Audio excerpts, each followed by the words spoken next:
Well, not too many days ago, our friend Mike Pearson visited with some southern Indiana growers that we know. In fact, a lot of people know them from that Live to Farm series on TV. He was talking with them about a disaster they'd had recently. Well, back at the Farm Progress Show in 2023, I had the chance to catch up with Brooks Cardinal and Kevin Kolb from Live to Farm. We talked about season 2, and you guys were putting in a new grain handling setup, storage setup on your farm. Brooks, is it done? Yes, it is complete. We got to use it this past fall, and yeah, excited about it. Brandon Cardinal, of course, run the combine during the harvest season. Did you notice the efficiencies? Did you notice trucks moving more smoothly as you were running through harvest in 2023? Oh yeah. I just always like to keep moving, and you know, the more you can keep it, the more hours you go, the quicker you can get done. So it was nice. We could definitely run longer and you know, fill it up, and even though our dryer could be a little faster, we could at least keep going for a while and then maybe switch over to beans and do stuff like that and be able to dry for a few days. Yeah, keep things rolling. Brooks, and Brandon mentioned the dryer, and as you were putting this whole grain upgrade situation into being, that dryer was a part of it. Can you give us some insight into what you were thinking and sort of what shaped your decision to put in the new equipment?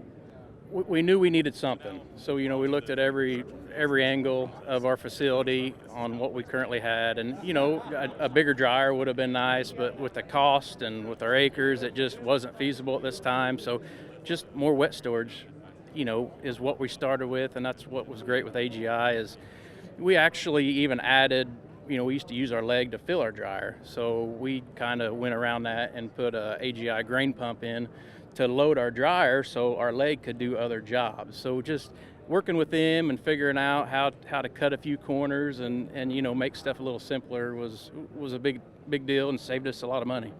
Kevin, last year, heading into the harvest season, you and your family had a bit of a shock on the farm. Can you fill us in on what happened last August? Yeah, so we were actually getting ready for our farmer field day.